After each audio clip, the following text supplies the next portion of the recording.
speaking with Muyiwa, and he is the CEO and co-founder of McCrystal Group. I would love for him to introduce himself, and then we'll dive right into the questions. Muyiwa, the mic is yours, please. All right, thank you. Thank you very much, and thanks for having me on the studio today. Well, you said it right. We were the founder of McCrystal Limited, and basically what we do, we run an entertainment firm where we do cinema construction, home cinema, commercial cinemas.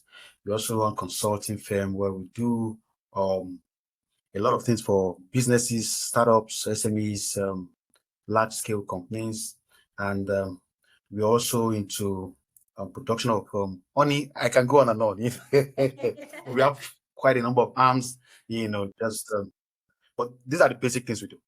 Yes, thank you. Awesome.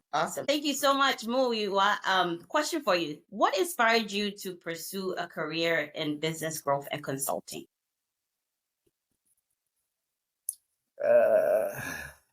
Well, that's a lot, but I'll just for the purpose of time, I would say, well, I lost my dad at the age of 2, so I've been, and I'm the only male child in my family, so it has given me no other option than to go for taking responsibility, and so that's for me to putting my hands on quite a number of things. So, and got so good, things just started adding up, and yeah, we are so.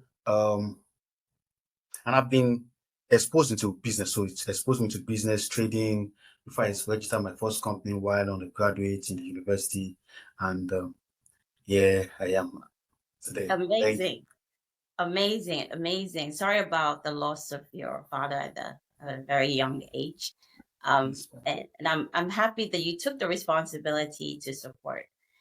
Second question, can you share a pivotal moment in your career that sort of shaped your approach to business strategy? Yes. One of those striking times was when started my business. I've not been exposed to quite a number of training facilities and maybe mentorship and all. So I just started somehow. I was much younger while in my early undergraduate. So I discovered that a lot of businesses just start up and fold up. I was wondering what's really happening, and the statistics is just increasing by the day. So these are some of the things that spot me that, hey, can't we get things right? Because quite a good percentage of businesses that start up, estimated about just 25% survive the first 10 years, even less than that. And so why invest time, invest resources, invest our finances, invest people's efforts, all right, and end up folding up. That's not so good. So these are some of the things that spurred me to consulting. That, man, we need to get things right. Exactly. Good idea. You learn from those mistakes and want to help someone else prevent it. You've worked in many businesses from what I've known. What common challenges do startups face in their early stages? What are some common challenges? Well, there are 3 basic aspects of business. All right, that's finance, marketing, operations. All right, and people might want to go for finance, but basically not. I've seen companies that raise funds in Series A, B, C funding, and maybe the next day they just fold up, file for Chapter 11. So the basic thing is marketing.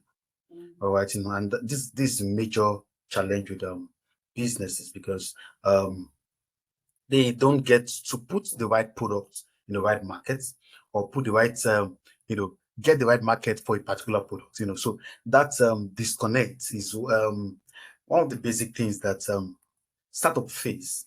Right. Because some have all the equipment, the resources, but the market is not there. And another thing is that the difference between a small company and a big company, or maybe a large company or corporation, is the volume. Okay. Small company could sell maybe 3 products in a day, and that might not be able to break even at the end of the month, but a large company could do thousands and millions of that. Maybe even the margin is even smaller, but that volume makes the whole difference. So these are the two key things that startups face in Very business. interesting. Very true. Very true. And going along with what you're sharing, how many startups struggle with scaling fast or too slow? And how do they strike the right balance? Like, I guess, sometimes some startups are scaling so fast, some are so slow. How do you strike the balance from your experience? Well, I've spoken about this on I had a YouTube page at a time, I spoke about it, and I also did a survey on LinkedIn that what is the main um, thing that determine the speed of the car. And I Mm, put quite a number of options there. Maybe is it the vehicle? Is it the engine of the vehicle? Is it the load? Maybe the rim, the alloy rim, and kind of thing. Or the driver. And right, and truthfully, you know, most persons went for the driver, and I agree with that.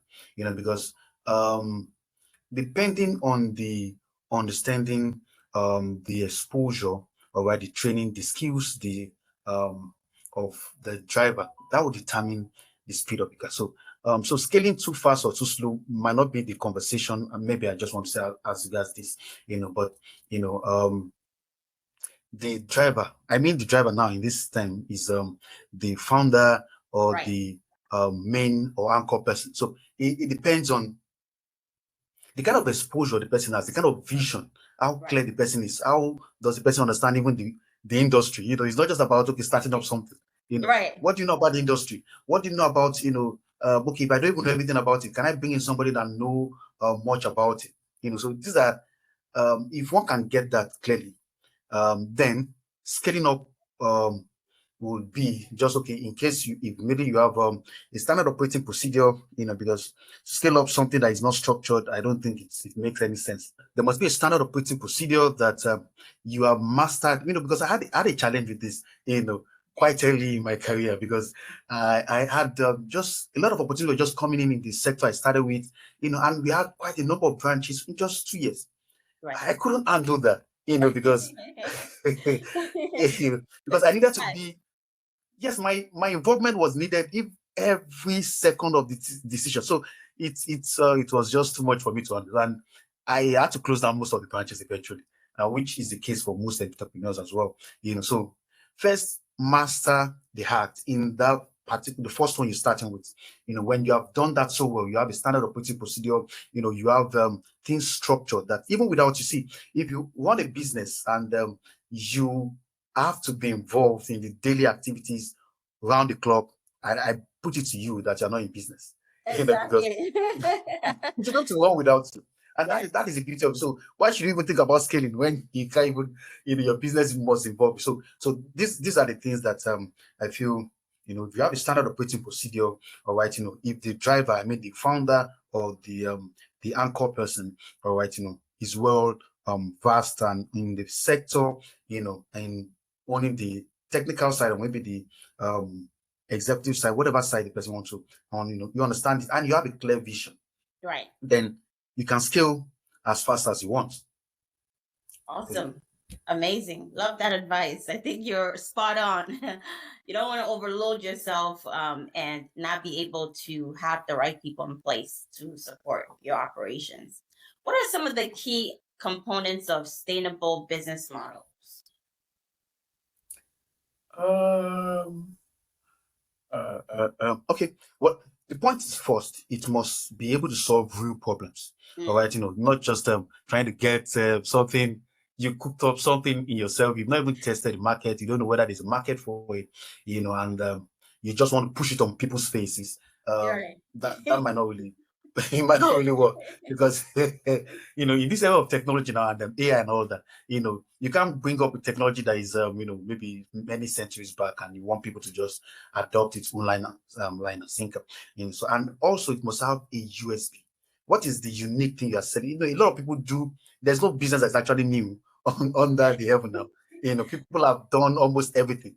Right. We are just trying to innovate on what has been done, just Right. putting maybe more whatever to it, so you must have something unique that you push into the market. So your USP must be very clear, and you must understand the sector and know how to milk the sector. So it's another key thing is for entrepreneurs or startups, they just know a pinch of the sector where they play.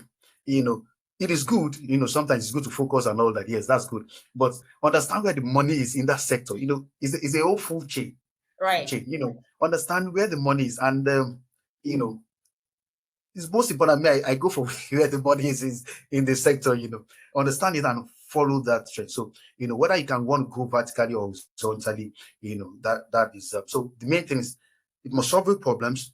You must have a unique selling proposition, while leveraging technology, and also know how to milk that sector. So you must understand the sector very, very well. So I believe that, and also maybe I can just say it must be scalable, Okay. because if you do something that maybe it's just needed in a particular locality, and it's I might say maybe you should just lower down on that or look for something else to add to it to make it more scalable. Yes. Can you please expand on knowing the real problem you're solving? How do you know that you're solving a real problem? Because there's problem all the time, right? But how do you know that your business is actually solving a problem that is going to help people? Well, I like the strategy of some companies use, Apple and the likes, where it's not just about we have a technology you want to push to people. All right, it's about knowing what the people need, doing your research, gathering data, looking at doing survey, checking people. Oh, hey, our previous products, what are the challenges, what are the things you don't like about it, because feedback is very important, and that's what make you to innovate and ideate. Well, you've not started the business, maybe you've not started business yet, and Right. you can go on fact. There are a lot of data information around. You can do survey around to just check. Thank you so much for that wonderful answer. What advice would you give to an entrepreneur who's securing funding while sustaining their own funding that they have? Well, the first thing, because if to even get funding from any source, people want to check your track record, what you've done before, So the first advice I have for entrepreneurs is first separate your personal finance from your business finance. Most entrepreneurs model these two together, by they just put business money, personal money, everything, together and all that, which is not very good. And ensure that it comes every transaction comes from your business account, and that every transaction, that whether inflow or outflow, is for business purpose majorly. So I advise that you just pay yourself maybe just a percentage or a fixed amount and all that. So ensure that the business is totally separated from your personal finance. And because people have killed their businesses, especially entrepreneurs, when they just model up, oh, emergency, family emergency, push, business money is gone, and they start from beginning again. So that is not. And also, you need to understand what is your total addressable market, all right, your TAM, because people sometimes over project. I've never seen any business plan. If you check about it, check the financial plan projections in every business plan. I've never seen anyone that's read negative. I'm surprised, but in real sense, people run businesses 10 years and they are not even profitable. You know, so ensure that it's very realistic. Don't just go and set, the first month to make $5 million, and whereas that, the total market itself, in the entirety, in the entire world, people don't even make that amount, daily on that particular product. So why just try to bamboozle yourself with that, and just have the lean structure. Sometimes founders' lifestyle affect their business Right. progress. Right. You want to as I believe one of the things that entrepreneurship we will teach people, is how to be very um slim in your budget. I mean, to very stringent, very lean, so that because you have people you're paying, you have business you're running, you have running costs, and all that. So that's so just let me recap again. One, separate your personal funds from your business funds. Ensure the business will run on its own and you pay yourself. Very important. Number two, check the total addressable market for the sector, and do your projection in that line. You know that okay, business have been maybe the sector has been existing for donkey years. All right, Right. you just coming on board. There's no way you can capture the whole 100% of the market. It's impossible. So just be very realistic and set something like that. And number three is that you know have a lean lifestyle, because you just started, especially startups and all that. Don't put too much um of your lifestyle into the business funds. Thank you. Awesome. Awesome. That's great advice. I completely agree with you and why that would be making sense. And before you go and ask for other funding from other people, if you haven't sort of sorted out yourself out, how can startup founders build strong leadership teams to support their long-term growth? When it comes to building a team, how do you do that? But in building anything, the foundation is very important. You know, no matter the size of the structure, the foundation must be very solid to be able to hold the superstructure. So, I would say first, entrepreneurship leadership. That means self-development. You want to build anything, you have to first develop yourself. Ensure that you are, there's a difference between a manager and a leader. That's conversation from that, but you have to ensure you develop yourself, know how to communicate, with your team. You might just say something, out of maybe anger and all that, maybe business is not going as planned and all that, and the entire team will disappear. And eventually you'll be left alone.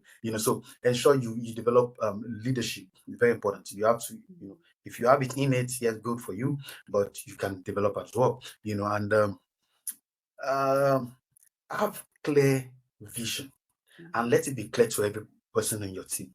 Because you have a clear vision, it's only in your heart. I am maybe a member of your team. I don't know what is in your heart. You're not Right. communicating to me very clear. So I Right. don't know what plans you have for me in the next 5 years if I stay with you.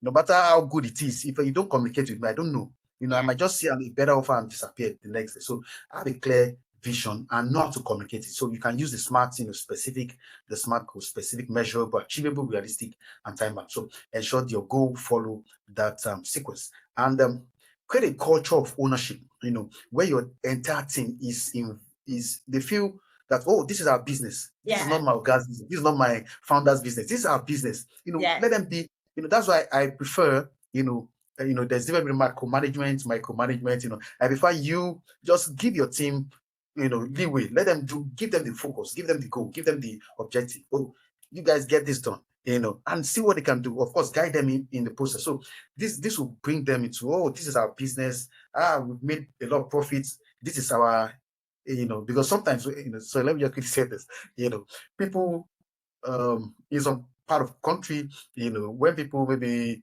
they default in some things, they remove from their payment and all that, but when things go well, and we exceed our goal for the month, you have to add up to my to my Yeah. payment as well. Yeah. That's why you are just interested in removing. But what about adding when things are good? So this will also encourage your entire team as well. Thank you. Exactly. I agree. I agree. And it will just keep them motivated to work for you the best that they can. Um, what role does strategic planning play in ensuring that the business remain competitive with others that are on the market? Oh, I'm not sure I heard that. Eddie, Sure. can you What come role again? does strategic planning make sure that a company remains competitive? Okay, yes. First, you you have to understand, the trend in the sector. Understand there's so market is always shifting. You're just Right. okay. This is the only way things have been done for 30 years. Things are changing now. Yes. And a lot of sectors are going into extinction. In no time from now because of the way things are changing. So so you have to understand, have a very long-term and short-term goals. Your strategy. Let me say this now. Business without strategy is like a ship, all right, without a compass, you know. Can you imagine a ship without a compass? Right. It's going to be lost in the sea. You don't, no direction, no nothing. You just be wandering around and you'll be wondering what's really happening. You're not meeting goals, you're not meeting target and all that. So, strategic goals, you should long term, short term, because every decision you make is based on those goals. Every decision that comes, based on your very short term goals, your long term goals, and also allocate resources effectively. The resources across boosting and achieving those goals. Because okay, we are in the next 5 years, we're planning to expand to this and this, whatever. It's need for you to put in some savings to ensuring that you meet some of those goals and avoid costly mistake by being proactive. People, rather than being reactive, when you think, that's why strategic thinking is it's extremely important. Right. Strategic planning, very important. So that you won't just be reactive to things. You know that, things could go this direction. Look at when DeepSeek came into the market. Right. The way it just scattered almost everything in the tech space. I was wondering what's really happening here. But people that have seen some things ahead of that, because even I bought some shares, I have to say, man, I have to go and sell some of my shares and all, But so when you involve your team in strategic thinking, strategic planning, you can be more proactive than reactive to things. Thank you. Exactly. I appreciate that answer. I think that's phenomenal. What emerging trends do you believe will shape the startup ecosystem in the next 5 years? Well, we're in the AI era now, Right. so um everybody's going more into automation, your processes, and there's another thing is customer experience. All right, Right. people just want to have there's increased demand in personalized customer experience, and there'll be increase in that because, for example, in the entertainment sector, people have a lot of platforms, video on demand platforms where they stream movies from. But what will make the entertainment sector, the cinema space and all that, still, is the experience that they're selling to their customers. Right. That can be probably replicated in homes, Yeah. and so they have to ensure that they push that to their customers round the clock, so that they know that, I know I can see some of these things at home, but I have to go out and all. So some of the things is you have to just follow the trend of AI, in your space, in your sector, and there'll be more. I believe there'll be more funding of emerging markets because there are quite a number of saturated markets. All right, Right. and maybe in the European countries and all that, but maybe more of African will enjoy that. And the importance of agility. Business that pivots, fast will survive longer. It's not enough to say, okay, this is my sector, this is what I've been doing, this is, the way Right. I've been doing it. You have to be always innovating, and that is these are the things that will make one to thrive in the coming years. Yeah. Great advice. I appreciate what you're saying because we're moving so quickly with technology, and those who keep up will probably survive versus those who don't change with the times. If you could give one piece of advice to an aspiring entrepreneur Mm. looking to build a sustainable business, what would that be?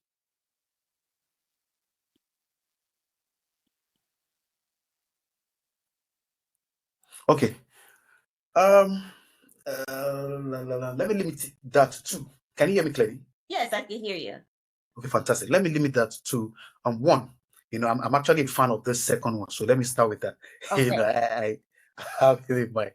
See, it's not um, a norm that because you are the founder of the business, you should be the CEO. Right. This is not too good because the reason why I said that, most businesses, because okay, I found a business, I have to be the CEO, that be doing the one executing all the decisions and all that. If you're not skilled in that, and sometimes, because I've seen a lot of businesses founders, that they mismanage just basically leadership.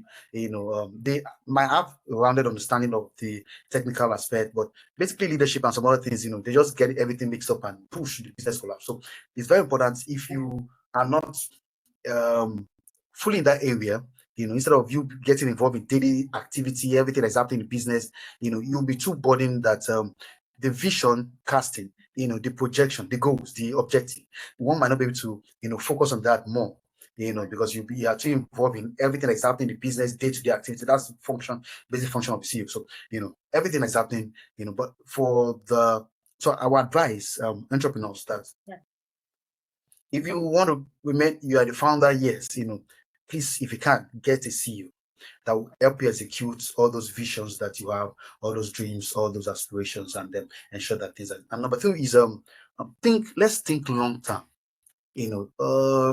Maybe more of Africans need to hear this. Let's think long term. It's not enough to, yes, I want to quickly eat it big. I want to get the funds. I want to get the money and suck the market dry. But let's think long term. When we think long term, all right, it's that foundation will outlast the trends and the market shifts. You can project and see how you can just get your overall goal, not necessarily just focusing on I want to cash out and just milk the sector. So the two things, as I said, if you can get the CEO so that you can focus on the vision, Right. on the vision and the goal of the company, then get the CEO to help you execute. Yes. Awesome. Great advice. I completely see where you're coming from, because sometimes you're just not meant to be a CEO. You're more of an idea type of person, and then someone else has to execute for you. So appreciate that advice. What resources or tools do you recommend for startups to look into to reframe their strategy? Are there tools or software that you used? Yes. Of course, for operations now, so we use Trello where we customize our own tools. We have a tech team that help us to customize it. But before we did that, we can use Trello. There are quite a number of Microsoft tools. They might look very simple, but they get the job done too as well. And maybe for marketing purpose or CRM, you can use maybe HubSpot. What are the tools? I think, and there were quite a number of Google Analytics tools that you can use for data insight as well. But for books, let me recommend this too. The Lean Startup. Well, I'm advertising. It's free adverts for the for the founder. I hope I'll get a commission for this. So the Lean Startup, all right, by Eric Rice and and Good to Great is a very good one too. Good to Great by Jim Collins. Those two books I believe could also help startups. I'm also preparing a document soon, maybe later in the year I'll release that. In form of a mini book just to guide startups. I see quite a number of people just jump into businesses, waste money, waste resources, and they end up crying with their family after that. So I don't want that to happen anymore. Yeah. So, Exactly. Well, we'll be here to support you when you release your book. Let us know so we can air it out and share it with our audience. Our final question for you. I appreciate you for being here, and would love to ask, how can people reach out to you, or what platforms do you want people to reach out to you if they want to speak with you further and learn from you? Well, I'm active on LinkedIn, Facebook. So you can reach out to me. My name, Muyiwa Ogunsanwo. That's the name. I believe maybe you might type it or add it up to the video. So that's my name. The same name on LinkedIn, the same name on Facebook. My other platforms, we don't develop much of that yet. So those two areas, and people can reach out to me via mail. maybe I can hand it over to you and maybe they can judge. But McCrystalGroup@gmail.com. Any messages are welcome. Our team to respond to that. We are open to conversations that will drive business success because we see that in recent times, people are not building, long-lasting, transgenerational businesses anymore. People just build businesses for themselves. That immediately the founder is gone, forget it, business is gone. So why that? All the employees are stranded. The equipment, people start, struggling to pick some things. They don't use, and all this kind of thing. So, it's something that so conversations like that is these are things that go on this our platform. Thank you. Thank you so much. And thank you for being here. We appreciate your time, your words of wisdom, your experience, your knowledge. It's been a pleasure speaking with you, Muyiwa, and we want our audience to also know that you spent time with us today. So thank you. And if there's anything we can support you with your future book, please let us know. No problem. That'll be good. Thank you so Awesome. much as well for having me.